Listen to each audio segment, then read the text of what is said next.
Muy buenos días, hermanos, amigos que nos acompañan en este día.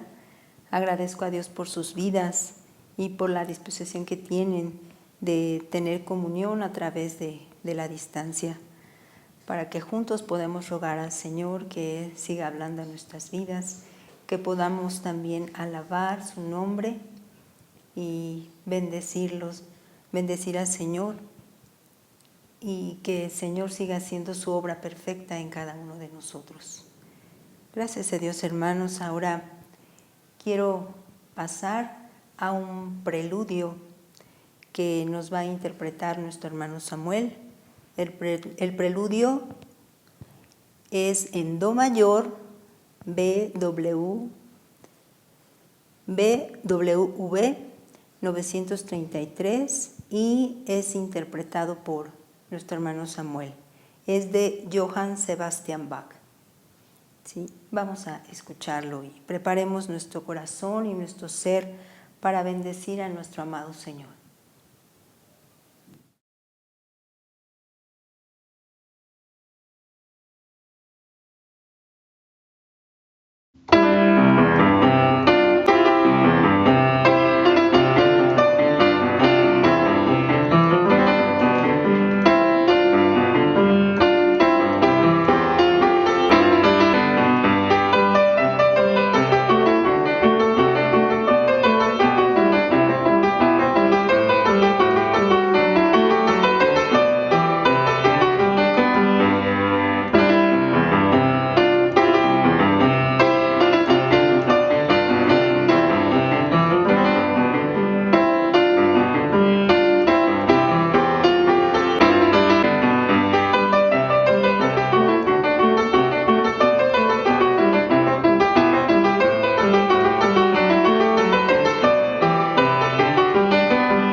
Dice el Salmo 122, yo me alegré con los que me decían, a la casa de Jehová iremos.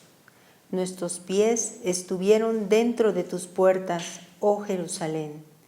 Jerusalén que se ha edificado como una ciudad que está bien unida entre sí. Y allá subieron las tribus de Jah, conforme al testimonio dado a Israel, para alabar el nombre de Jehová, porque allá están las sillas del juicio, los tronos de la casa de David.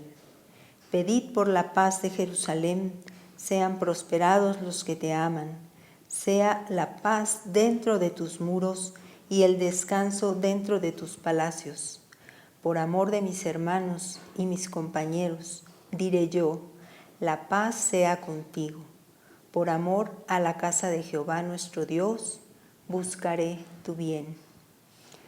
Pues en este tiempo, hermanos, pues no podemos reunirnos presencialmente, pero debemos de alegrarnos cuando ya va a empezar la reunión al punto de las 11. Entonces, yo quiero animarles a que con alegría y sencillez de corazón ustedes puedan, junto con nosotros, alabar al Señor, bendecirlo, orar también porque haya paz.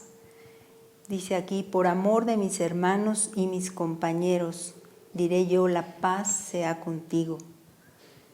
Y si nosotros buscamos el bien de nuestro prójimo, también nosotros recibiremos el bien. Ahora quiero que nos acompañen a alabar a nuestro Padre. Alegrémonos juntos, dispongamos este tiempo para alzar nuestra voz y bendecir a nuestro Señor, quien es digno de toda honra, gloria y alabanza. Y queremos presentar este himno que es Regocíjate y canta.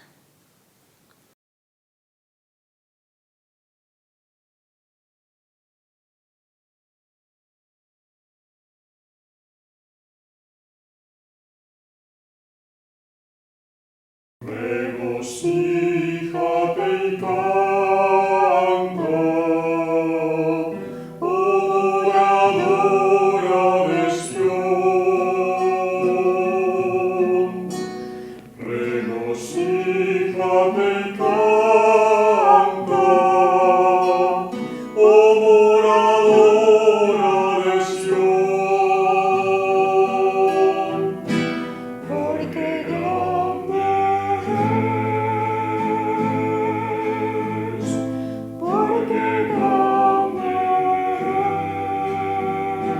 es, en medio de ti, el Santo de Israel, porque grande es, porque grande es, en medio de ti, el Santo de Israel.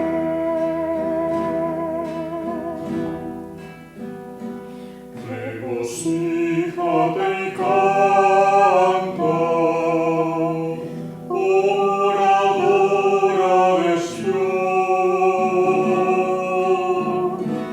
Regocíjate y canta, oh moradora de Sión.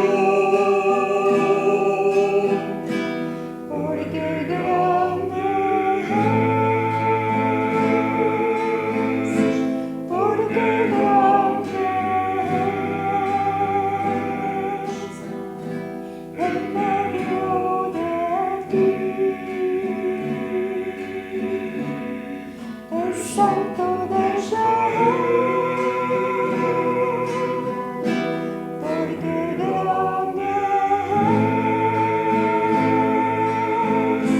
porque grande es, en medio de ti,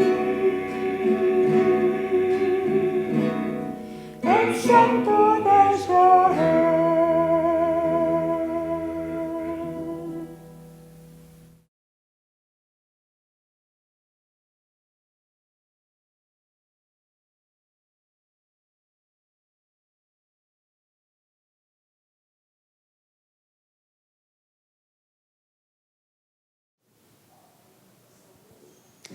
Ahora quisiera tomar un tiempo para dar un agradecimiento al Señor.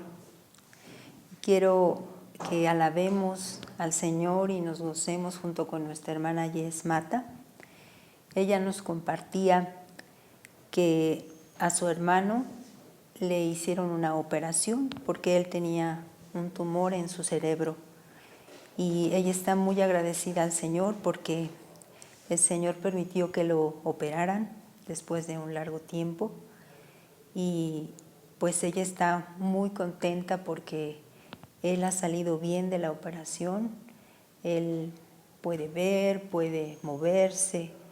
Y el médico le ha dicho que él se va a recuperar totalmente. Entonces, pues es un milagro que el Señor permitió y agradecemos profundamente al Señor y nos gozamos con nuestra hermana por esa oportunidad que le ha dado nuevamente a su hermano. Él se llama Ignacio Mata y pues agradecemos al Señor su amor y su fidelidad. Quiero también que tomemos este tiempo para orar por los hermanos que estén pasando por situaciones difíciles, por enfermedad, por pruebas, por dificultades familiares, ¿sí?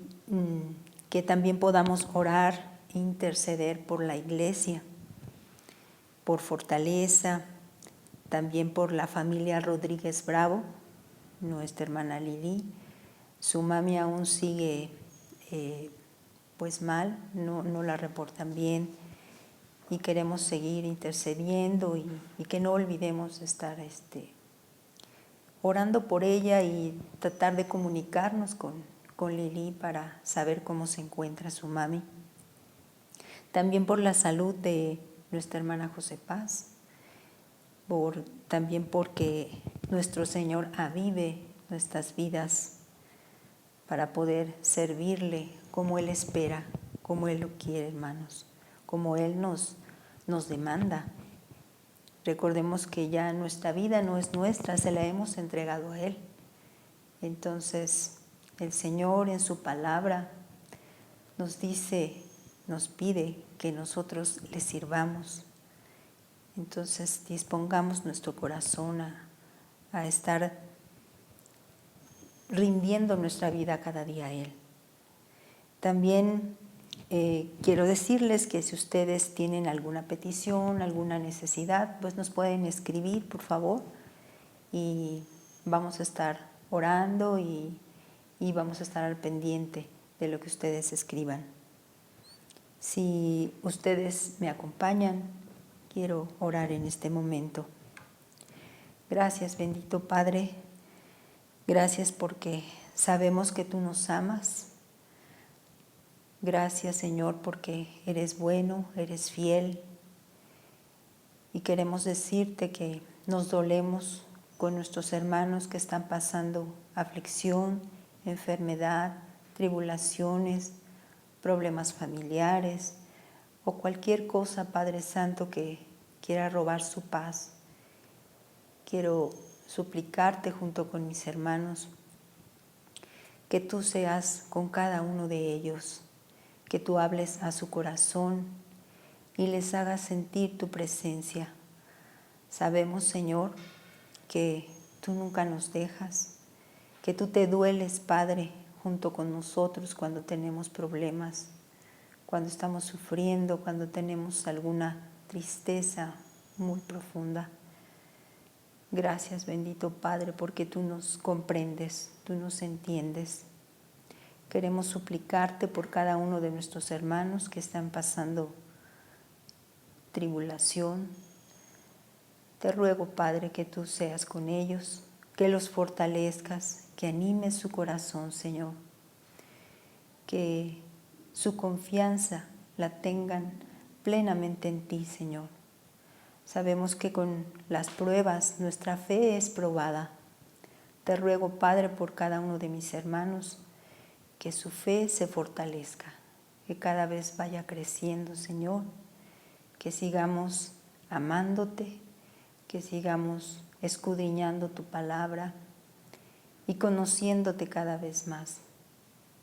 Gracias, bendito Padre, porque eres bueno, porque tu voluntad es perfecta y es lo mejor para nuestra vida. Gracias, Señor, por cada uno de mis hermanos, por nuestra hermana José Paz, por la vida de Ignacio Mata. Te rogamos su total recuperación y por la vida también de la mamita de nuestra hermana Lili. Señor, sé con ella, fortalece su corazón y la vida de la familia. Gracias, Padre Santo, por tu bondad y por lo que tú vas a demostrar a la vida de cada uno y enseñarnos. En el nombre precioso de Jesús. Amén.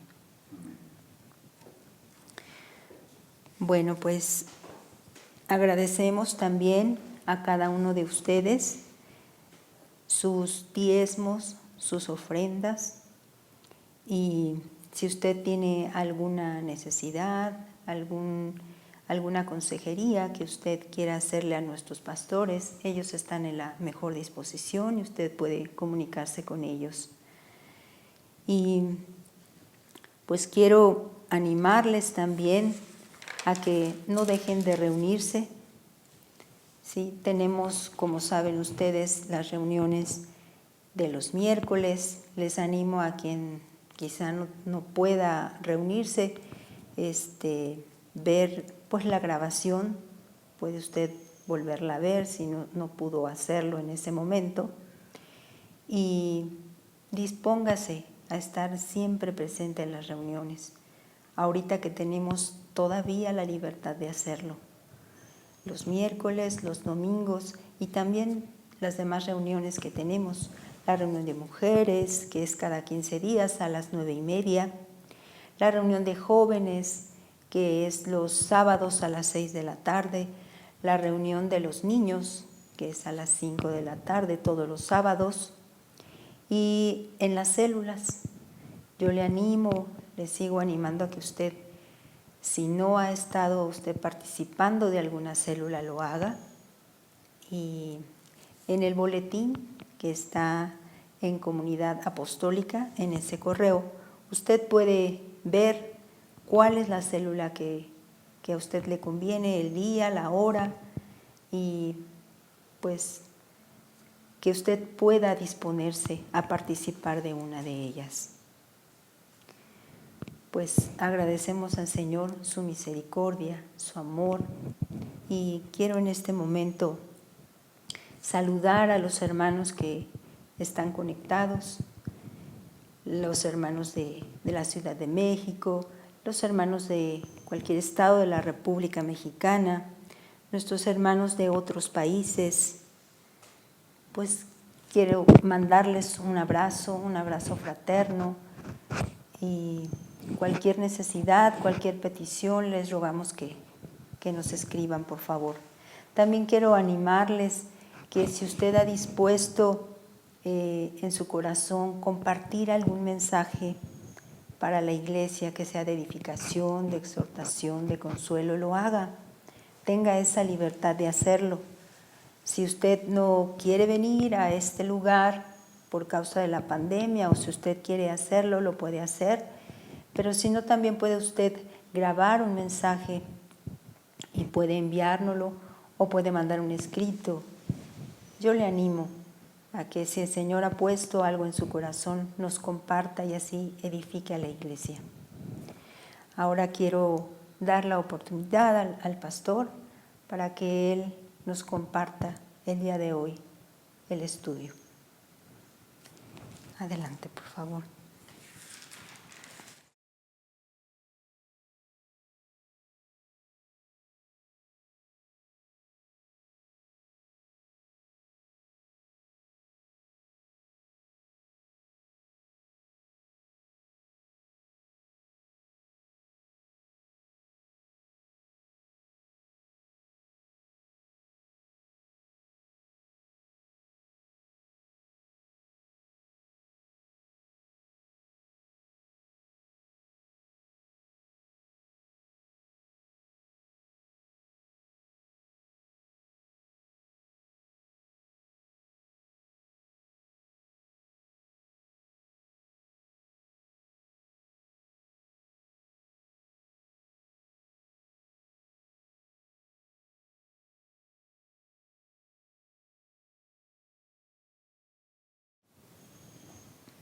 Me decía una hermana, siento la necesidad de aclarar todo este tema de la oración que hemos estado estudiando, porque decía incluso, me siento bloqueada para orar, como si ahora no supiera qué pedir, qué no pedir, cómo orar.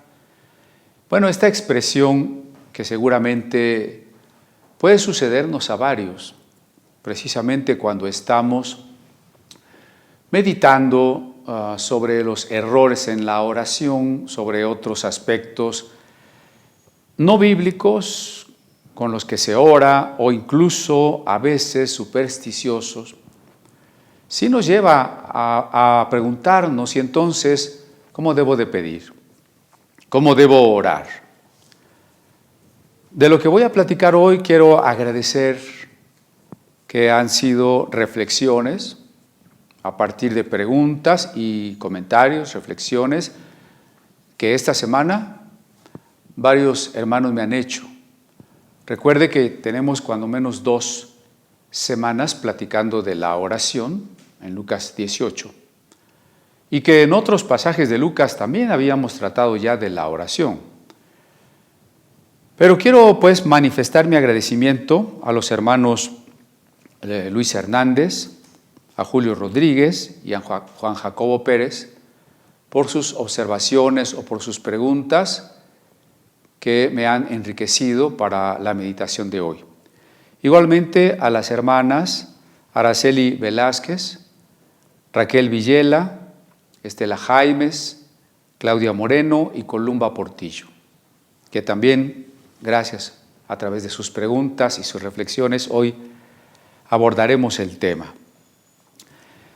Lo que importa, pues, es orar. Reiteramos, no hemos dicho que orar no sea importante. Es importante orar. No se trata de decir, bueno, si Dios ya lo sabe todo, ¿para qué oramos? No ha sido nunca el objetivo de la reflexión. Y tampoco el suponer que no debemos orar por otros. Sí hemos hablado de que Dios me ama a mí y ama al otro más de lo que yo le amo, y Dios conoce mis necesidades y conoce las necesidades del otro. Sin embargo, no hemos dicho en ningún momento que no oremos por los otros. Así que, para continuar con el Evangelio de Lucas y para dar respuesta a las preguntas, las inquietudes de cómo orar, sigamos el tema ahora desde la pregunta que está en el título que usted puede leer allí en su transmisión. El título es ¿Cómo oró Jesús en su naturaleza humana? Porque Jesús oraba. Y especialmente el Evangelio de Lucas otorga una gran importancia a la oración y a la oración de Jesús. Lucas, como autor, tanto en su tercer Evangelio, cuanto en el libro de los Hechos, sea dicho de paso, en el libro de los Hechos están los discípulos orando por 10 días, cuando llega la fiesta del Pentecostés, y el Espíritu Santo desciende y les llena. Y luego cuando son perseguidos, encarcelados, azotados, vuelven a orar y le dicen, Señor, concede que hablemos tu palabra con todo denuedo. Y a lo largo del libro de Hechos encontramos muchas oraciones. Esteban está a punto de ser apedreado y ora, y entonces los demás, los enemigos, ven incluso su rostro transformado como el de un ángel. Pedro y Juan iban juntos al templo a la hora de la oración cuando sanaron a aquel cojo, por cuya sanidad se convirtieron 5,000 personas. Pablo y Silas iban a la oración cuando se encontraron con aquella pitonisa de la que expulsaron el demonio. El carcelero de Filipos que cuidaba a Pablo se convirtió oyendo las oraciones y los cantos de Pablo y Silas. Así, el Evangelio de Lucas, el libro de los Hechos, ambos tratados del médico Lucas, ponen un especial énfasis en la oración. Y ahora en la oración que hace Jesús. El creyente sabe que Jesús es Dios. Y por eso vale la pena también preguntarnos, pero si Jesús es Dios, ¿por qué tiene que orar? Así que comienzo aclarando que Jesús en su naturaleza humana, sí, Jesús es divino, pero Jesús también, a partir de su concepción en María, ha tomado la naturaleza humana.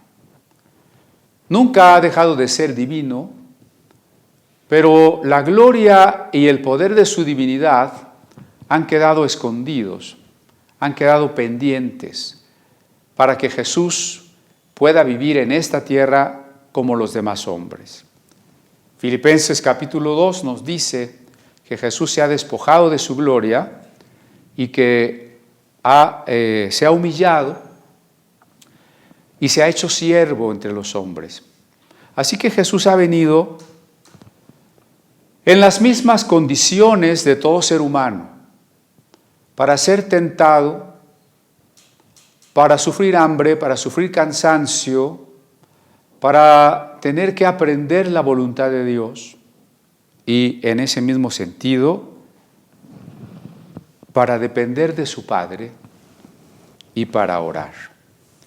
Como hombre, Jesús necesitaba entender la voluntad de su Padre y depender de Él. A veces al leer los evangelios no estamos tan acostumbrados. Vemos al Jesús de los evangelios como al de las películas, un Jesús divino que todo lo sabe, que ya sabe la trama de su vida y de su muerte.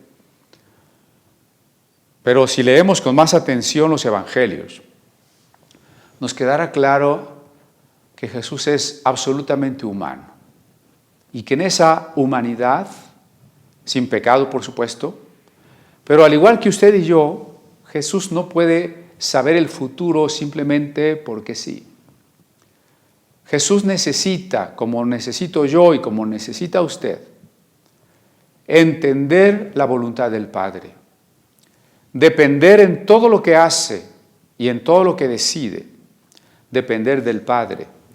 Por eso lo que estoy diciendo es que Jesús oraba en su naturaleza humana, porque necesitaba entender la voluntad del Padre y depender de Él. Y la oración de Jesús es estar en diálogo amoroso con su Padre. Cuando platicamos de algunos errores en la oración y por otro lado de las maneras en que sí debemos orar, Jesús debe convertirse en nuestro modelo. Bueno, de hecho Jesús es nuestro modelo en todas las cosas. Así que, ¿cuánto más no será Jesús nuestro modelo en la oración? Vamos a ver algunos pasajes del Evangelio de Lucas. Por lo pronto hoy tenemos algunas ediciones del Nuevo Testamento en griego. Más cercana a mí hay una edición interlineal, es decir, un renglón en griego y un renglón en español. Este es un trabajo de un conferencista y pastor contemporáneo que es César Vidal. Es la edición interlineal griego-español de César Vidal. El otro ejemplar, más pequeño, es una edición trilingüe en griego, en latín y en español, con aparatos críticos para cada lengua. Especialmente el griego y el latín, tiene el aparato crítico de las variantes en los manuscritos del sacerdote O'Callaghan. Estos son los dos ejemplares que nos acompañan hoy. Y vamos a leer de los pasajes que respondan a nuestra pregunta. ¿Cómo oraba Jesús? ¿Cómo oró Jesús en su naturaleza humana? Y comenzaremos por Lucas, capítulo 11, versículo 1. Aconteció que estaba Jesús orando en un lugar, y cuando terminó, uno de sus discípulos le dijo: Señor, enséñanos a orar, como también Juan enseñó a sus discípulos. Cierto que es un pasaje en el que ya hemos reflexionado, pero retomemos esto. Los discípulos le van a preguntar al maestro, le van a pedir que les enseñe a orar, porque lo han visto orando, porque han estado cerca de él y han compartido y han tenido el ejemplo de la oración de su maestro. Jesús oraba. Si Jesús oraba, usted y yo tendremos necesidad de orar.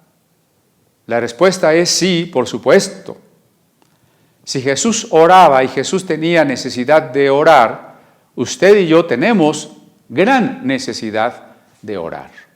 Y por eso los discípulos suplican: enséñanos a orar. Y les dijo, vamos a leerlo en griego, vamos a pedir a Cabina que nos haga el favor de colocar el texto griego de Lucas 11, ahora el verso, este es el verso 2.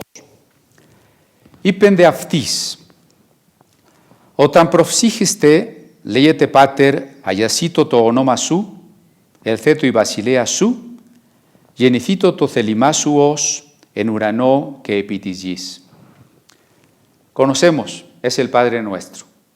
Y les dijo, cuando oréis, decid, Pater, Padre, αγιασίτω το όνομα σου, santificado sea tu nombre. Ελθέτω η βασιλεία σου, venga tu reino. Y luego un renglón que no se encuentra en todos los manuscritos de Lucas, aunque sí en Mateo. Γεννηθήτω το θέλημα, sea hecha tu voluntad, tuya, su, os en ουρανό και επί της γης, como en el cielo, así también sobre la tierra. Bueno, este pasaje entonces nos dice, Jesús estaba orando y cuando se le pidió que enseñara a orar, evidentemente Jesús enseñó a orar como él oraba. Las prioridades en la oración de Jesús, cuando él oraba, las prioridades que él enseñó a sus discípulos para orar, deben ser las mismas prioridades de usted y yo cuando oramos. Esto tiene que orientarnos. Sí, bueno, no se preocupe en exceso en cómo orar. Cuando nosotros como padres tenemos hijos pequeñitos, desde recién nacidos hasta 1, 2 o 3 años de edad, en que todavía no dominan completamente el lenguaje ni el vocabulario. De todas maneras, nosotros amamos a nuestros pequeños, les entendemos, de alguna manera la mamá sabe si el recién nacido está llorando por un cólico, por hambre o por alguna razón. Distingue su llanto. Cuando el niño apenas balbucea una jerigonza, o cuando las palabras ya las empieza a pronunciar, pero hay ciertos sonidos que no puede pronunciar bien, o ciertos verbos que conjuga mal, como padres no nos interesa. Amamos a los pequeños, les entendemos y lo más importante, estamos cuidándolos, proveyéndoles, alimentándoles, vigilando su salud. Bueno, así es Dios. Bueno, mejor, porque ya hemos comparado que si siendo pecadores nosotros damos cosas buenas a los hijos, cuanto más nuestro Padre Celestial. Así que no se preocupen demasiado. Usted ore y tal vez usted y yo estemos orando como un recién nacido que no sabe ni hablar. Y Dios va a decir, sí, no sabe hablar, pero yo sé lo que quiere, sé lo que necesita, sé lo que le conviene. Y con todo su amor y con toda su paciencia, Dios nos entiende y Dios nos sigue cuidando y Dios nos sigue amando. Espero que eso quede claro y le consuele y no se convierta en una preocupación excesiva de decir, pues es que ya mejor ni oro porque no sé cómo. No, por el contrario.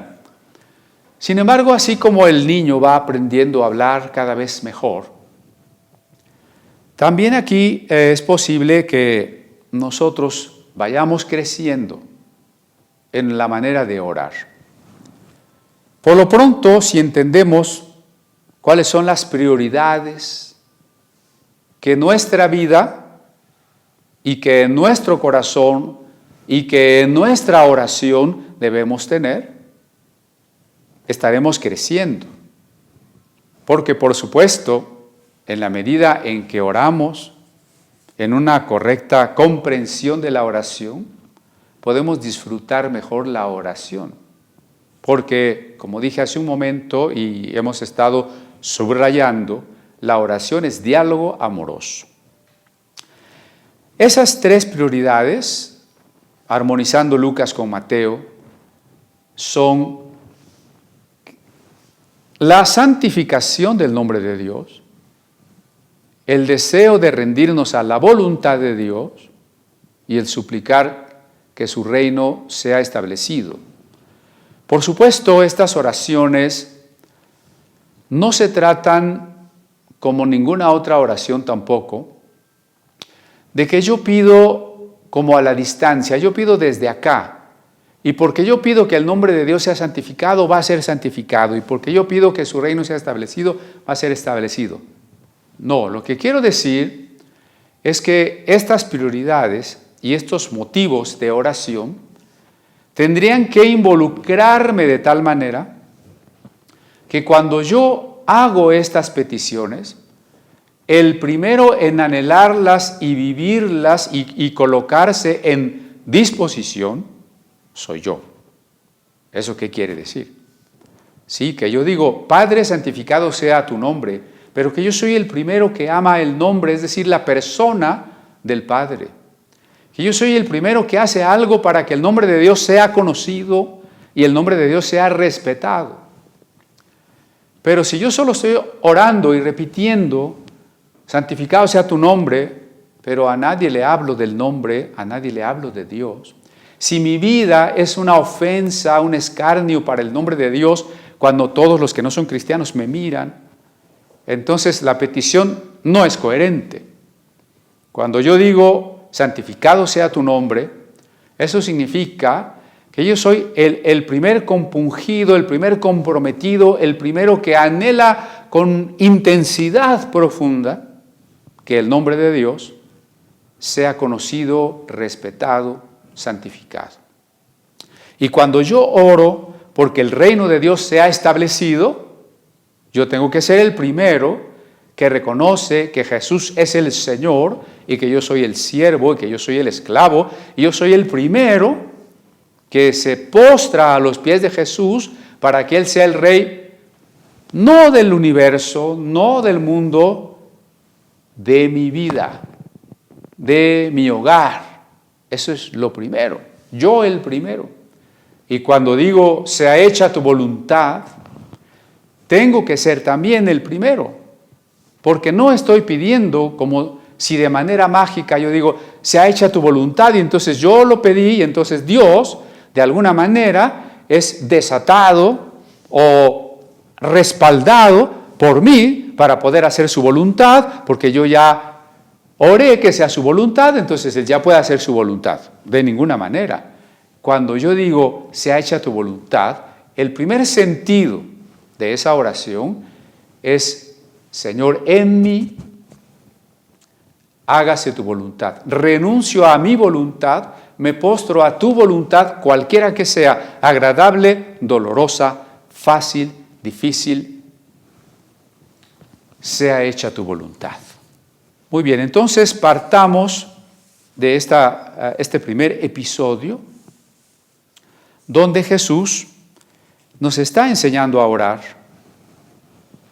orando Él mismo y enseñándonos cuáles son las prioridades de la oración.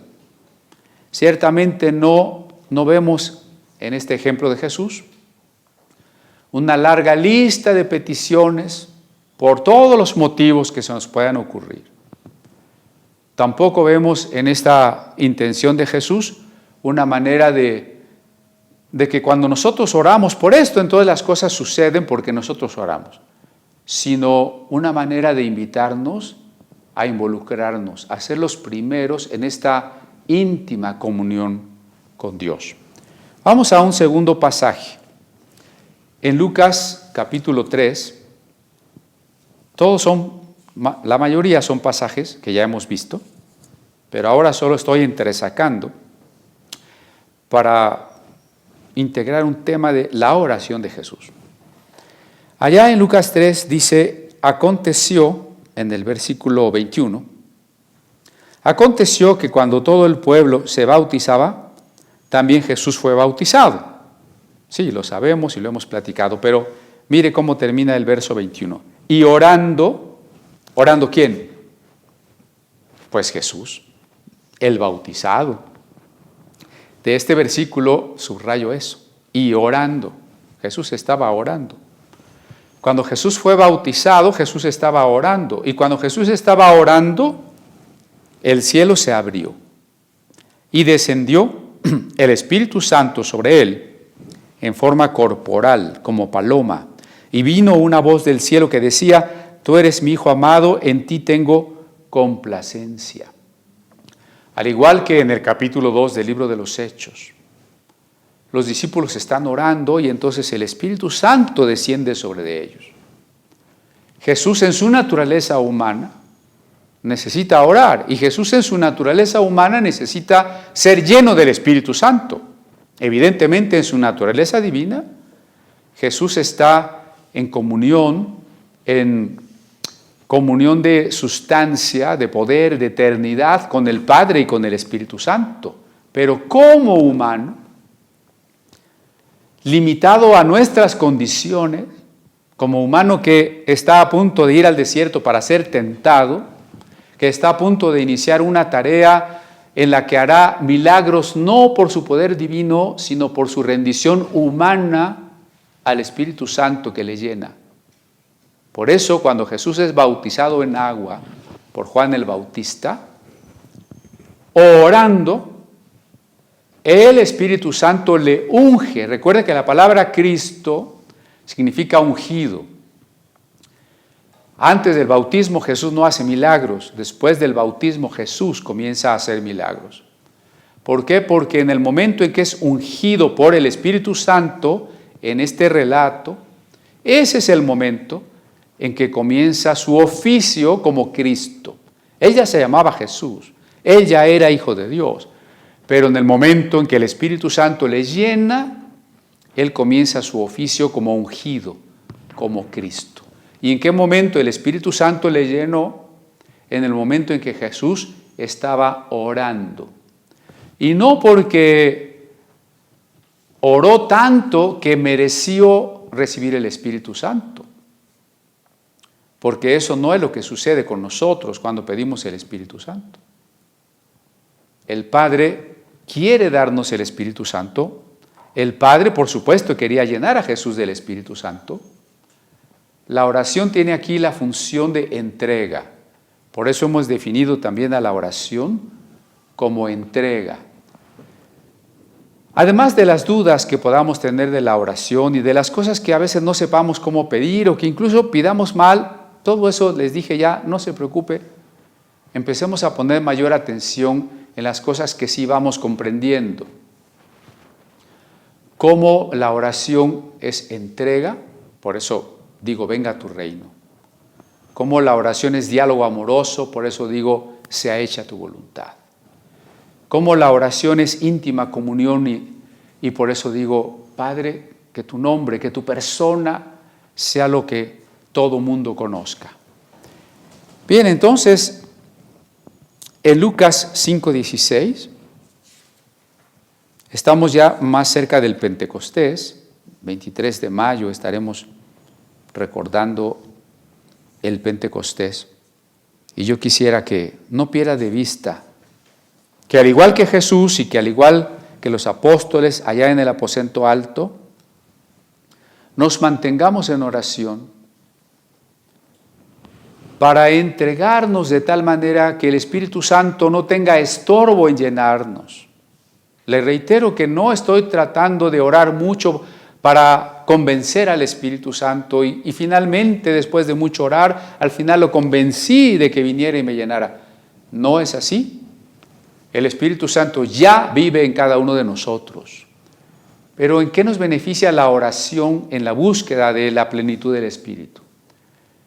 La oración que busca la plenitud del Espíritu es oración de confesión de pecado, es oración de entrega, de tal forma que todo obstáculo para Dios que nos gobierne es quitado, porque Dios no nos obliga.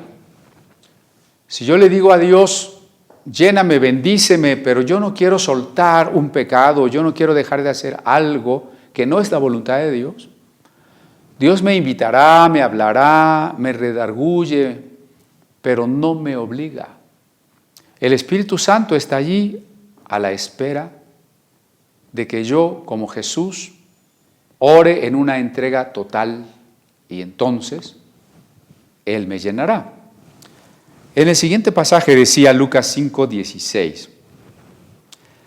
Aconteció un día que Él estaba, el 15, su fama se extendía, se reunía mucha gente para oírle, para que lo sanara, verso 16, mas Él se apartaba a lugares desiertos y oraba. No olvidemos que Jesús estuvo ya en el desierto antes de este episodio que acabo de leer.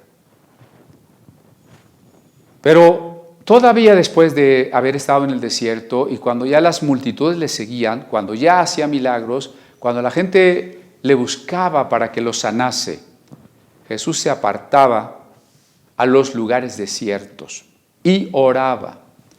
Y aquí encontramos un paralelismo con aquellos 40 días en que es el Espíritu Santo el que le lleva al desierto para ser tentado del diablo. Así lo dice precisamente Lucas. ¿Qué estaba haciendo Jesús esos 40 días en el desierto? Orando y ayunando. ¿Y para qué se apartaba después Jesús de las multitudes a los lugares desiertos? Lo dice aquí, para orar. Dos casos, ¿no? Jesús en los lugares desiertos, en la soledad, orando. Y otra vez la pregunta, ¿por qué oraba Jesús? ¿Cómo oraba Jesús? ¿Por qué oraba Jesús? Nos va a dar mucha luz en el por qué oramos nosotros. A veces pensamos que la oración nos va a dar mayor poder. ¿Acaso Jesús estaba orando para obtener poder? Si hemos explicado que el poder es del Espíritu Santo y Jesús simplemente le permitió al Espíritu gobernarle, llenarle y guiarle para hacer los milagros, la oración no es una herramienta para que yo obtenga poder. ¿Por qué estaba orando Jesús en el desierto? ¿Estaba haciendo guerra espiritual? Nada en los evangelios sugiere siquiera que Jesús estuviera en el desierto atando demonios, reprendiendo demonios o cosas así. Sí enfrentó a Satanás, por supuesto, pero no lo enfrentó de una manera que Jesús simplemente orara y dijera, te ato.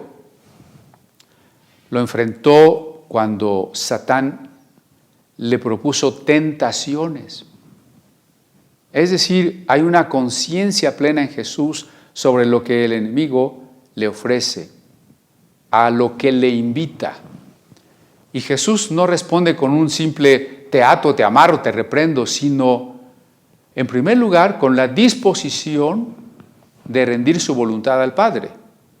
Cuando el diablo le dice, convierte las piedras en pan, toma las riquezas del mundo, Jesús en primer lugar dice, mi voluntad es la voluntad del Padre. Y por eso le puede responder al enemigo con los pasajes de la Escritura en los que lo que se enfatiza es la entrega a Dios. Por ejemplo, de la boca de Dios vivirá el hombre, de lo que sale de la boca de Dios, la palabra que sale de la boca de Dios. O al Señor tu Dios adorarás. La respuesta de Jesús y por tanto la actitud de Jesús y la oración de Jesús es oración de entrega. ¿Y por qué está orando Jesús? ¿Por qué necesita apartarse a los lugares desiertos? ¿Por qué necesita ir 40 días por allá al desierto y ayunar? Por supuesto, la oración y el ayuno van juntos. Porque Jesús está buscando la voluntad de su Padre. Cuando nosotros vemos al Jesús solamente divino, pensamos que no tiene necesidad de conocer el futuro y de entender qué tipo de decisiones ha de tomar.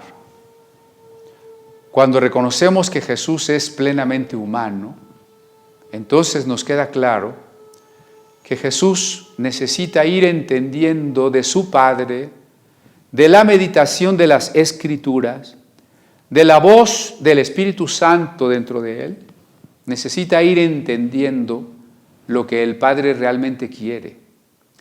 Jesús, como nosotros, tiene que luchar contra aquellos deseos legítimos, pero que pueden ser una distracción de aquello que Dios nos pide. Como por ejemplo, después de 40 días Jesús tuvo una gran hambre.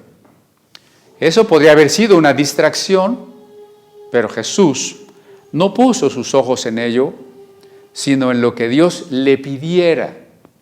Y por eso le contestó al diablo que el verdadero alimento, la verdadera vida del hombre surge de la palabra que sale de la boca de Dios.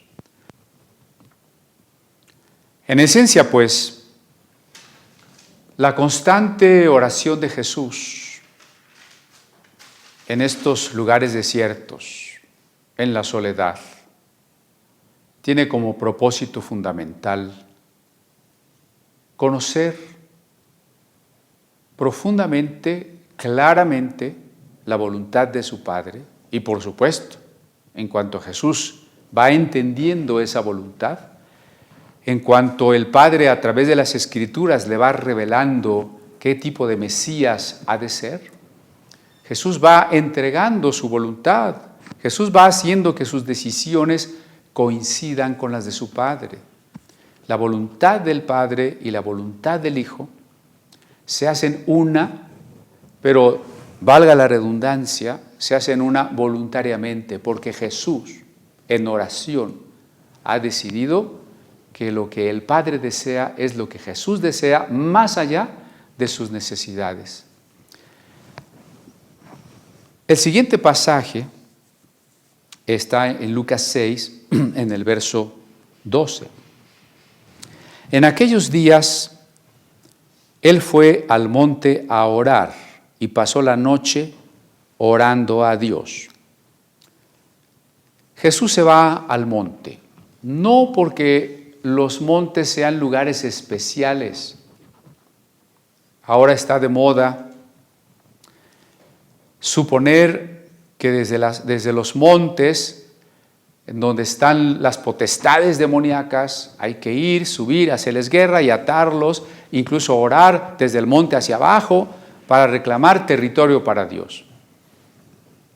Pues esto es un absurdo porque la Biblia nunca dice eso, ni nunca nos da un ejemplo de que Jesús o los discípulos hayan hecho semejante cosa. La razón de Jesús para retirarse al monte aquí es otra vez la soledad.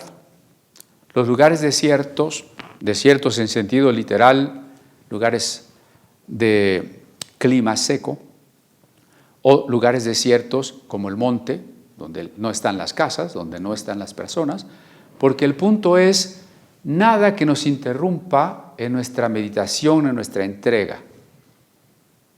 Eso es interesante, ¿no? Porque si nos hemos estado preguntando cómo orar, pues aquí creo que hay una buena clave con respecto a la forma de hacerlo, además del contenido, en cuanto a la forma. Si además de que a veces oramos con alguien más, oramos en la congregación, oramos con un amigo, oramos en la familia, busquemos tiempo de oración verdaderamente a solas con Dios. No para llevarle nuestra larguísima lista de peticiones, sino para entregar nuestro ser en todo lo que Él nos muestre que ha de ser entregado, para preguntarle por su voluntad, para tratar de entender su voluntad y para ir diciendo sí a cada cosa de su voluntad que vamos entendiendo. Esto creo que es una dimensión bastante seria de la oración. Bueno, esa noche Jesús pasó, no solo se fue al monte a orar, sino pasó toda la noche orando a Dios. Por eso es interesante lo que sigue en el verso 13. Y cuando era de día llamó a sus discípulos y escogió a 12. Entonces usted se puede imaginar por qué Jesús estuvo toda la noche orando y con qué intensidad estuvo Jesús orando? ¿Con qué preocupación y con qué motivo? Jesús ha entendido que tiene que escoger unos seguidores más cercanos. Él tiene muchos seguidores, diríamos miles de seguidores, pero Jesús sabe que tiene que escoger unos discípulos muy cercanos, que no solo serán discípulos, que quiere decir seguidores, sino que más adelante les enviará, es decir, serán apóstoles. Discípulo es un seguidor, apóstol es un enviado. Jesús sabe que ahora tiene que decidir a quiénes prioritariamente enviará para que hablen de las buenas noticias del reino de Dios. De todos esos miles de seguidores, como todos, nosotros también conocemos algunos hermanos más comprometidos, algunos hermanos o hermanas más espirituales, claro que sí. Pero entonces Jesús dice, bueno, ¿a quiénes tengo que escoger? Y por eso se va al monte. Y no le basta con 5 minutos de oración. Esto también es algo que deberíamos colegir aquí. Somos flojos para orar. Ay, Señor, ilumínanos, ¿no? Hay una junta de los líderes de una iglesia ahí. Señor, ponemos nuestros planes en tus manos. Medio minuto para decir ponemos nuestros planes en tus manos, lo cual es una oración equivocada, porque deberíamos decir, Señor, revélanos tus planes. No, nuestros planes los ponemos en tus manos. Pues si Dios no es nuestro sirviente, Jesús tiene que escoger 12. Bueno, creo que es una de las cosas que Él debe haber entendido ahí en la oración. Tengo que escoger un número que represente a Israel. Y aunque 10 tribus se habían perdido, las promesas de los profetas, expresadas por los profetas, eran claras. Dios tenía bendición y planes para la totalidad de su pueblo escogido. Por eso Jesús tendría que escoger un número que representara a la totalidad del pueblo escogido, 12 apóstoles. ¿Pero quiénes? Yo he cometido muchos errores al invitar a personas a colaborar. Porque los veo en un primer momento dispuestos, porque quizá lo que me dicen me convence de que serían buenos colaboradores, pero seguramente me ha faltado tiempo de profunda oración para preguntarle a Dios. Y eso me ha llevado a descalabros, porque después esas personas no eran las adecuadas y seguramente no eran las que Dios quería. Y esto es todavía más terrible, por ejemplo, cuando usted como joven o persona soltera está escogiendo pareja. Hay muchas circunstancias en la vida donde tenemos que entender no solo qué quiere Dios, sino con quién. ¿Con quién? Sí, Dios quiere que me case. Bueno, esa es una primera pregunta, ¿no? Tal vez Dios te diga, no, mi voluntad para ti no es el matrimonio. O tal vez nos diga sí. Pero si nos dice sí, todavía falta ¿y con quién? Y si nos dice con quién, todavía falta ¿y cuándo? ¿No? Bueno, pero no es la única situación. Como digo, con los colaboradores, con los asociados, ¿cuántos hombres cristianos o mujeres han hecho sociedad con alguien más y todo ha terminado mal en la empresa, en el negocio? ¿Con quién? Pues Jesús, para tener la certeza de parte de su Padre de quiénes serían aquellos a quienes Él debería llamar, pasó toda la noche orando. Mire, no me malentienda, ya insistí que Jesús no deja de ser nunca divino, pero cuando Él acepta someterse a condiciones humanas, ha aceptado también no usar sus poderes divinos. Por tanto, Jesús, cuando está en esta tarea terrena, no está usando su omnisciencia. Jesús no sabe todo lo que como Dios sabe, ni el futuro. Él como hombre tiene que esperar a que su Padre le indique. Su Padre, por supuesto, sí, en el ejercicio eterno de su omnisciencia, sabe quiénes serán los que, por ejemplo, después de Pentecostés, serán columnas de la iglesia. Incluso, ¿quién de todos esos será el que falla? Judas, me estoy refiriendo a Judas. ¿Es que Jesús no oró lo suficiente y se equivocó al escoger a Judas? Yo creo que no. Yo creo que Judas, como los otros 11, recibió igual el privilegio por gracia, inmerecido, de ser un apóstol. Y como los otros 11, también fue tentado y los otros fueron tentados y todos tuvieron la oportunidad de ser fieles o de fallar. Y Judas falló. Y eso no lo decidió Dios, pero Dios lo sabía. Y aún así le permitió a Jesús escoger a Judas. Y digo, adelantándome, por los evangelios sabemos que Jesús estimaba a Judas como uno de los amigos más importantes que él tenía. En la profecía del Salmo 69 le llama mi hermano, el que de mi pan comía. Le tenía tanta confianza a Jesús que Judas era el administrador de los fondos, del dinero para el ministerio. Cuando los 12 fueron a echar fuera demonios y a sanar enfermos, también Judas echó fuera demonios y también sanó enfermos y también predicó el evangelio. No era un apóstol falso, era un apóstol auténtico. Bueno, Jesús lo escogió porque así el Padre le ratificó. ¿Cómo lo supo Jesús? ¿Cómo supo que tenía que escoger a Pedro y no a otro? A Andrés y no a otro. O incluso a este Judas tan controversial del que tanto se ha discutido. Porque pasó la noche orando, es decir, buscando la voluntad de Dios.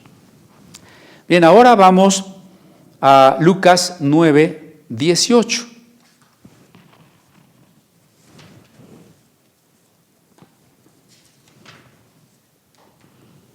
Aconteció que mientras Jesús oraba aparte, estaban con él los discípulos y les preguntó diciendo, ¿quién dicen la gente que soy yo?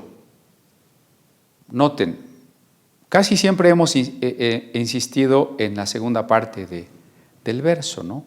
Jesús preguntó, ¿qué dice la gente de mí? Pero ahora detengámonos en la primera parte. Aconteció que mientras Jesús oraba aparte, Jesús otra vez orando, ve que Lucas pone importancia en la oración. Jesús orando aparte. ¿Por qué está orando Jesús en esta ocasión? Claro, no somos adivinos, pero podemos inferirlo del propio pasaje. ¿Por qué está orando Jesús? Porque es el momento de llevar a sus apóstoles a un compromiso mayor, porque ha llegado el momento, a partir de esta pregunta que Jesús hace a los discípulos, ha llegado el momento de iniciar el viaje a Jerusalén donde Jesús morirá. Y por eso es tan importante que Jesús se revele con más claridad a los discípulos y les deje también más claro cuál es el precio de seguirlo y de entender quién es Jesús. Ellos necesitan una mayor revelación de quién es Jesús. Cuando nosotros oramos también debemos buscar un mayor conocimiento, mayor entendimiento, mayor revelación de quién es Dios. Y entonces Jesús orando aparte, luego se acerca a los discípulos, después de orar, y les pregunta, ¿quién dice la gente que soy yo? Y entonces ya viene la respuesta que todos conocemos. Un momento crucial que parte en dos el ministerio de Jesús. Su ministerio en las regiones de Galilea hasta este punto, donde Jesús hace esta pregunta para poner fin a la tarea de Galilea e iniciar el viaje hacia la muerte. En el mismo capítulo de Lucas, pero más adelante en el verso 28, aconteció como 8 días después de estas palabras que tomó a Pedro, a Juan y a Jacobo y subió al monte a orar. Otra vez Jesús busca un lugar apartado. Pero ahora no quiere ir del todo solo. Ahora toma 3 de los apóstoles, los más cercanos a él, Pedro, Jacobo y Juan. Y claramente el versículo termina diciendo que subió al monte a orar. Y el verso que sigue, y entre tanto que oraba, la apariencia de su rostro se hizo otra. Jesús subió a orar y entre tanto que oraba, fue transformado, fue transfigurado. Estábamos diciendo hace 8 días que la oración nos transforma, más que pedirle a Dios y que Dios esté obligado a darnos todo lo que queremos. La oración es importante porque nos transforma. Aquí Jesús experimenta una especie de adelanto de la gloria que tendrá después de la resurrección. No la tiene en realidad en ese momento, en que sigue humillado y todavía irá a una humillación más profunda, la de la muerte de cruz. Pero ha tenido una experiencia estática gracias a la oración. Una experiencia en la que han podido participar los que le acompañan. Diríamos entonces que, ¿por qué estaba orando Jesús? ¿O qué sucedió cuando Jesús estaba orando en esta situación? Una experiencia amorosa.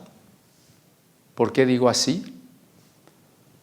Porque llegar a tener un éxtasis, un arrebato, una comunión tan profunda con Dios, es en esencia una experiencia amorosa. Una experiencia mística en el sentido de una experiencia amorosa. ¿Por qué era importante que Jesús tuviera esta experiencia amorosa? Precisamente porque acaba de iniciar el camino hacia la muerte y necesita la fortaleza, el consuelo, la aprobación del Padre, que también recibirán los discípulos más cercanos frente a la tremenda tempestad, frente a la tremenda prueba que se avecina. Ahora, dice el verso 29, entre tanto que oraba, la apariencia de su rostro se hizo otra. Lucas 10. El Señor ha enviado a predicar a 70 enviados y regresan, los enviados regresan, y en el verso 21, después de que le informan a Jesús, muy contentos por el respaldo que Dios les ha dado en la predicación, el respaldo en sanar enfermos, en expulsar demonios, Jesús les dice, déjame leer desde el 20, les dice que no se regocijen solo de que los espíritus se les sujetan. Sí, hay un gozo en saber que el Señor nos ha dado potestad sobre serpientes y escorpiones, es decir, símbolo de los poderes del mal. Símbolo. Hay un gozo en ello, pero hay un gozo mayor, dice Jesús, y ese gozo mayor es que nuestros nombres están escritos en los cielos. Es decir, que hemos recibido de manera indubitable, que no se puede dudar, que nunca se puede cambiar la salvación que Dios nos ha otorgado. Y luego el verso 21, en aquella misma hora Jesús se regocijó en el Espíritu, o sea, en el 20 invita a sus discípulos a regocijarse, pero en el 21 Jesús mismo se regocija en el Espíritu y ora. Aquí está Jesús y el texto de la oración de Jesús. Yo te alabo, vea cómo empieza, no dice, y yo decreto, y yo pido, no, yo te alabo, oh Padre, Señor del cielo y de la tierra. porque escondiste estas cosas a los sabios y entendidos y las has revelado a los niños. Sí, Padre, porque así te agradó. Esta es una oración de regocijo, de alabanza y de gratitud, nada más. Jesús aquí no está haciendo ninguna guerra espiritual, no está pidiendo nada, no está decretando nada. Jesús está dando gracias. Jesús simplemente está alabando a su papá, reconociendo su soberanía, Señor del cielo y de la tierra, reconociendo la misericordia y cómo Dios habita con los humildes de espíritu.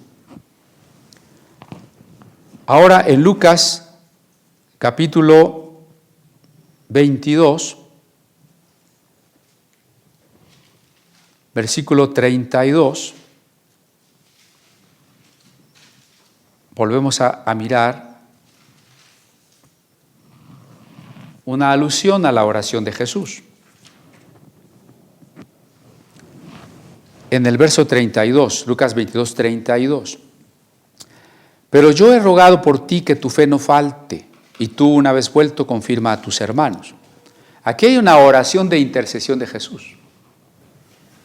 Pedro dice que él ha rogado, Jesús dice a Pedro que Jesús ha rogado, le ha pedido, es decir, ha orado al Padre para que fortalezca y sostenga a Pedro. Por supuesto que lo que decíamos ya la sesión pasada, ¿el Padre ama a Pedro lo suficiente o Jesús ama a Pedro más que el Padre? No, el Padre ama a Pedro. Sin embargo, la oración de Jesús por Pedro refleja no que el Padre no amara a Pedro o que el Padre hubiera olvidado a Pedro, sino que el amor de Jesús, el cuidado, el acompañamiento de Jesús está con Pedro. Porque la oración de intercesión es oración solidaria, es oración amorosa. Y al Padre le agrada la oración de intercesión porque es como un papá que tiene 2 o 3 hijos y ve como uno de ellos siempre se preocupa por sus hermanitos y pide por sus hermanitos. El papá ama a todos los hijos, el papá va a darle a todos los hijos lo que necesiten, pero el Padre se regocija porque un hermanito se preocupa por el otro hermanito. Así Jesús está preocupado por Pedro y le muestra ese amor de Dios, amándolo él también, pidiendo a Dios por él y acompañándolo en la prueba. Ahora, en ese mismo capítulo 22 de Lucas, en el versículo 40, después de lo que llamamos la última cena, cuando llegó a aquel lugar les dijo, orad que no entréis en tentación. Note que aquí Jesús pudo haber dicho, oren para que toda fuerza del enemigo sea derribada. Oren para que todas las maquinaciones del diablo se deshagan. Oren para que todos los ataques del diablo no tengan efecto, como son muchas de las oraciones de guerra que la gente hace hoy. Jesús es realista, Jesús es más claro y simplemente dice, oren. No vamos a impedir que el diablo nos tiente, ¿no? Esa es la tarea que Dios le ha permitido al diablo. No lo vamos a amarrar para que ya no exista, ¿no?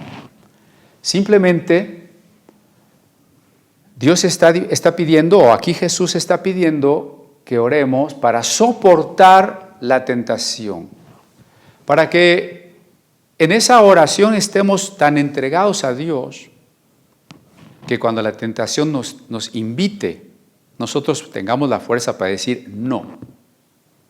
No se trata de convencer a Dios, Señor, no me dejes pecar, por favor, si te convenzo entonces no voy a pecar. El problema no es Dios, la oración me transforma. ¿Por qué había que orar para no entrar en tentación? Porque la oración es entrega, porque la oración es entendimiento de la voluntad divina, porque la oración es comunión amorosa. Y en la medida que eso se intensifica, cuando viene la otra invitación, la otra opción, evidentemente me va a ejercer menos influjo, menor atracción si yo estoy en comunión íntima con mi Padre. Ese es el verso 40, ahora el 41. Y él se apartó de ellos a distancia, como de un tiro de piedra. Está con ellos, pero a la vez necesita soledad. Y puesto de rodillas, oró. Otros pasajes no nos dicen exactamente en qué postura física oró. En el Evangelio de Juan sí dice incluso que puesto en pie y alzando los ojos al cielo, pero aquí es otra razón de la oración, es otro estado de ánimo en la oración. Puesto de rodillas, oró. Recuerde que es la última noche, Jesús está muy cerca de la muerte. 42, diciendo, Padre, si quieres pasa de mí esta copa, pero no se haga mi voluntad, sino la tuya. Este maravilloso versículo confirma mucho de lo que ya hemos dicho. Primera, que Jesús no estaba usando su omnisciencia. Él todavía pregunta, ya había dicho que iba a Jerusalén y que allí lo iban a matar, pero todavía unas horas antes de la cruz, Jesús necesita confirmar y entender que no va a ir a la cruz porque Él es un empecinado, que no va a ir a la cruz porque Él quiere ser un mártir. También quiere confirmar que no va a rehuir la cruz pensando que Dios no puede querer eso.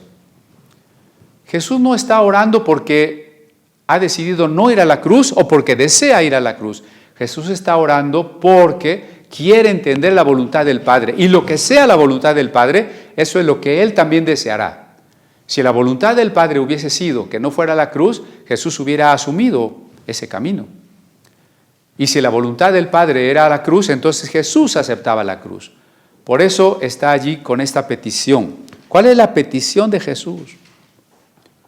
No está haciendo oración estratégica, no está haciendo oración de guerra espiritual, no está haciendo su pliego de peticiones.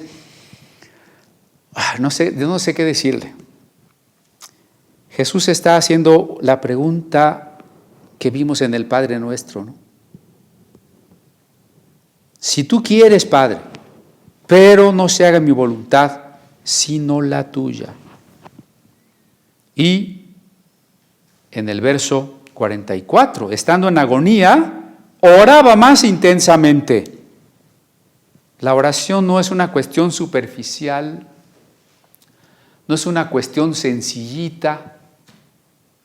Qué fácil, no me cuesta ningún trabajo, ninguna agonía andar decretando que yo declaro que voy a tener mi carro último modelo. Cuando estamos dispuestos a buscar la voluntad de Dios y cuando vamos entendiendo que esa voluntad de Dios para nosotros es muchas veces dolorosa, nada agradable, entonces sí, entramos en agonía. Y cuando entraba en agonía, más oraba intensamente. Su agonía era tal que su sudor, como grandes gotas de sangre, caían hasta la tierra. Qué oración más profunda. Quizás sea el pasaje que retrata con mayor profundidad el caso de una oración agónica, de una oración dolorosa, donde aquella frase del Padre Nuestro, sea hecha tu voluntad, se dice con lágrimas, se dice en una renuncia intensamente dolorosa, que nos provoca gran sufrimiento, absoluta renuncia de nosotros mismos. Claro, este panorama de la oración contrasta con esas oraciones egoístas, donde yo todo lo que pido es lo que yo quiero, donde estoy aceptando oraciones supersticiosas para ser victorioso, próspero, sentirme seguro y que todos mis problemas sean resueltos. Se me está terminando el tiempo, voy a decir las últimas partes y voy a dejar para más adelante otras. En el siguiente capítulo de Lucas, en el 23, en el verso 34, otra vez Jesús está orando. Jesús le decía, Padre, perdónalos porque no saben lo que hacen. ¿Qué hace Jesús en su oración por los hombres? Pedir perdón por los hombres. Jesús tuvo que pedir perdón porque el Padre no los quería perdonar. No es así. El Padre quiere perdonarnos y la prueba de que quiere perdonarnos es que envió a su Hijo. Entonces, ¿por qué Jesús pide el perdón? No porque el Padre no quisiera perdonarlos, sino porque la oración que se identifica con el prójimo y hasta con el enemigo lleva a nuestro corazón a desear el bien para el otro. Y por eso, como ejemplificábamos, el hermano, en este caso Jesús, el hermano mayor, está preocupado por sus hermanos más pequeños, incluso por esos hermanos que lo están matando, y se dirige al Padre que ama todos esos hijos suyos. De todas maneras, Jesús se identifica con el amor del Padre, con el perdón del Padre, y manifiesta su preocupación por sus hermanos y les dice: Padre, perdónalos porque no saben lo que hacen. Y luego en el verso 46 tenemos la última oración de Jesús en el Evangelio de Lucas. ¿Qué dijo Jesús allí? Entonces Jesús, clamando a gran voz, otra vez esa oración de la que hablábamos del Salmo 42, como el ciervo brama por las corrientes de las aguas, así clama por ti, oh Dios, el alma mía. Así Jesús ahora clama a gran voz y dijo: Padre, en tus manos encomiendo mi espíritu. Hermano que siempre quiere estar orando oraciones de victoria, oraciones de protección, oraciones contra el diablo, oraciones de prosperidad. Olvídese. Pregúntese cuál es la voluntad de Dios para usted. Y usted y yo estaremos en situaciones dolorosas y difíciles, incluso también en un momento que nuestra vida habrá terminado. Y Jesús no está orando aquí: Padre, no permitas que yo no me muera en la cruz, manda a tus ángeles para que maten todos estos y me baje yo de aquí. En su oración Jesús está asumiendo la muerte,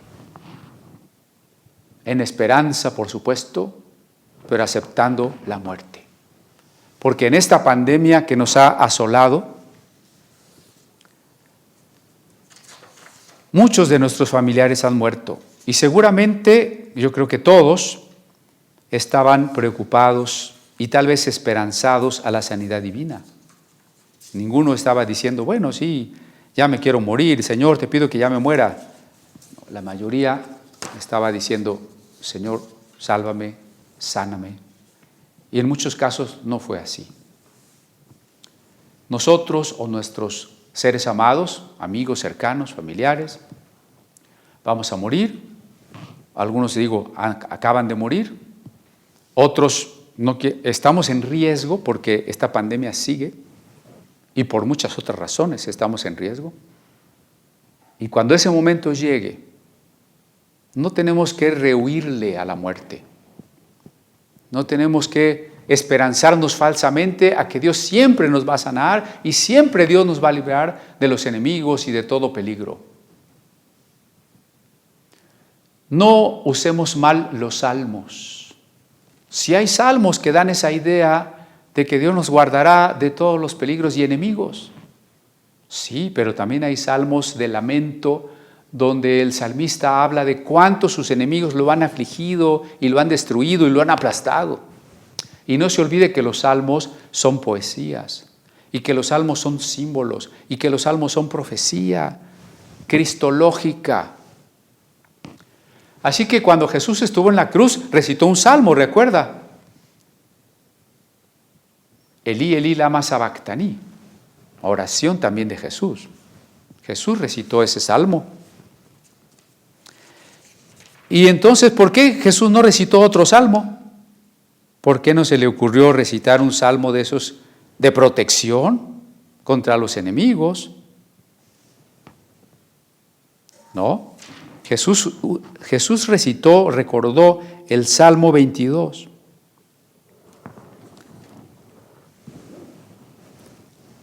Y después Jesús aceptó la muerte. La aceptó en oración, no reclamándole a Dios, no reprendiendo a la muerte como si la muerte fuera una cosa, una persona. No decretando que Dios no le permitiría morir. No, simplemente, Padre, en tus manos encomiendo mi espíritu. Bien, voy a cerrar con citando, leyendo textual un pensamiento de una mujer, María Hurtado. Me parece que ella es católica. Y analizando la oración de Jesús en el Evangelio de Lucas, noten lo que ella dice, me parece muy prudente, muy preciso, y por eso es que quiero cerrar con estas palabras que nos dan luz y que confirman de lo que hemos estado diciendo. Acerca de que Jesús enseñó a orar a sus discípulos, ¿no? Dice ella, pero la enseñanza de Jesús no se reduce a métodos y técnicas, porque ahora que se habla mucho de la oración estratégica o de cómo orar, te voy a enseñar los perfiles de la oración, los motivos de la oración, cómo hacer que tu oración sea exitosa, cómo hacer que tu oración sea eficaz. No se trata de métodos y técnicas. Jesús no enseñó métodos y técnicas, porque la oración no es una parte de la vida de Jesús. O sea, no, sí, Jesús predicaba y leía y oraba y comía, y la oración era una más de las partes de la vida de Jesús. La oración no era una parte de la vida de Jesús, sino su vida misma. ¿Recuerdan ese orar sin cesar, no? Es el alma de su ministerio al servicio del reino de Dios. He aquí un gran desafío: entender que la oración no es un momento, sino un estado de comunión permanente con el Padre. Me gustó eso. No es que vamos a orar 7 días por tal cosa, ahora los 5 minutos de oración por tal otra. Hermano, la oración, voy a repetir eso, ¿no? No es un momento, sino un estado, es decir, permanente, un estado de comunión con el Padre. Jesús siempre se mostró orando, sí, porque como decíamos, cuando caminamos oramos, cuando estudiamos la Biblia oramos, cuando comemos oramos, cuando platicamos con alguien oramos, cuando cantamos oramos, cuando estamos trabajando o manejando oramos.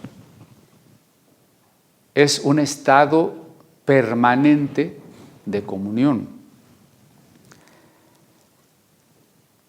Jesús siempre se mostró orando, necesitaba orar para cumplir la voluntad del Padre. No la conozco, no platiqué con ella, y esto lo leí después de que había preparado la reflexión de hoy, pero precisamente me gustó la coincidencia, ¿no? Jesús es consciente de que todo su ser, bueno, se está refiriendo a Lucas, al contexto en Lucas, podríamos decir, Jesús era consciente de que todo su ser y su obrar tenían sentido por su relación amorosa y de dependencia con el Padre. Todo lo que Jesús haga, diga, viva, decida, solo tiene sentido en perfecta armonía de su voluntad con la voluntad de su Padre, en perfecta consonancia y dependencia con el Padre. Como diría el teólogo Schleiermacher, nuestra absoluta dependencia del infinito. Así como lo deja también claro el Evangelio de Juan, cuando Jesús dice, yo no hablo mis palabras, sino las palabras que oí de mi Padre. Y no se refería a las que oyó en el cielo, en un sentido platónico, ¿no? Y luego vino a la tierra y las recordó. No, las palabras que oyó de su Padre, ¿en dónde? En la oración, en las Escrituras. No hago las obras, mis propias obras, dice Jesús también en el Evangelio de Juan, sino las obras que el Padre me da. Si voy a orar por un enfermo y voy a orar por su sanidad, es porque el Padre me ha dicho que ore por su sanidad. Si no, no puedo orar por su sanidad, aunque yo tuviera el don de sanidades. Entonces Jesús es consciente de que todo su ser y su obrar tienen sentido por su relación amorosa y de dependencia con el Padre. Por tanto, continúa la autora, lo más importante al orar no es pedir cosas. Esto que yo les había dicho, ahora lo está diciendo ella, ¿no? Lo más importante al orar no es pedir cosas, sino ante todo el espacio privilegiado para abrirse al Espíritu Santo. El don divino por excelencia que lleva a amar al Padre, así como en el Pentecostés, así como el Jesús que ora después de su bautismo en agua, ¿no? Esa oración es el espacio privilegiado para abrirse al Espíritu Santo. El Espíritu Santo es el don divino por excelencia, el más alto, ¿no? ¿A qué nos lleva el Espíritu Santo? A amar al Padre y a dejarse amar por Él. Por eso hemos insistido que estar lleno del Espíritu Santo lo que significa es una intimidad amorosa. Es decir, que a través del Espíritu se puede llevar adelante la enseñanza de Jesús acerca de la oración. Claro, solo el Espíritu Santo, nuestra rendición a Él, nos puede llevar a orar de una manera que sea entrega permanente, que sea búsqueda constante, que a veces sea peticiones, sí, a Dios le agrada que le hagamos las peticiones, que sea oración por otros, por supuesto que a Dios le agrada que oremos por otros, pero que ante todo sea nuestra oración plática, diálogo de amor, entrega, búsqueda de la voluntad, rendición de nuestra voluntad hasta la agonía, si es necesario.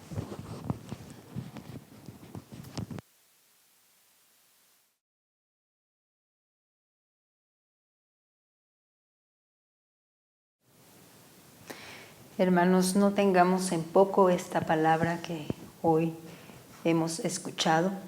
Busquemos tiempo para orar, para entregarle esa parte de nuestro ser que quizá no hayamos entregado al Señor y que a veces es doloroso. La oración nos va a transformar, como escuchábamos en la prédica.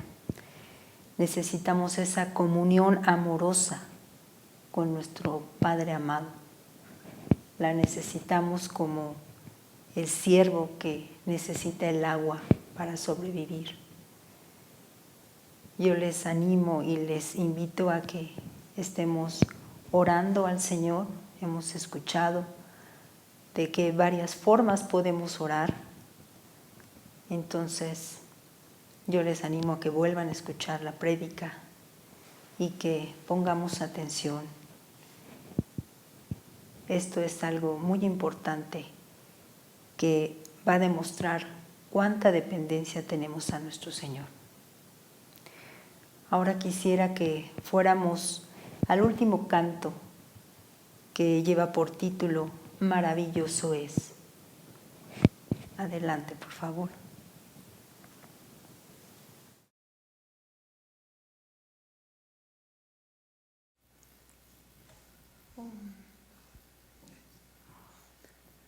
Qué grandiosa es la puesta del sol, admirable cual amanecer, pero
maravilloso es, maravilloso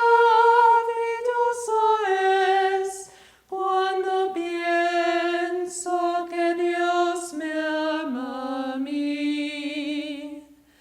Maravilloso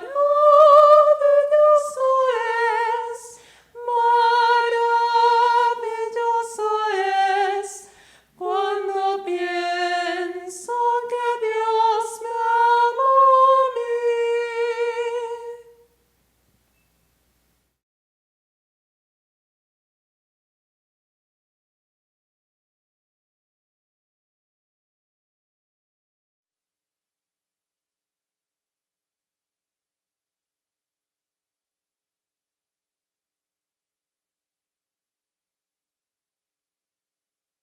Este canto y saber que es maravilloso saberse amado por nuestro Creador, por nuestro fiel Señor, el Creador de los cielos y la tierra, y de saber que ese amor es tan grande, fiel y verdadero, y que Él lo da para todo el que lo quiera recibir.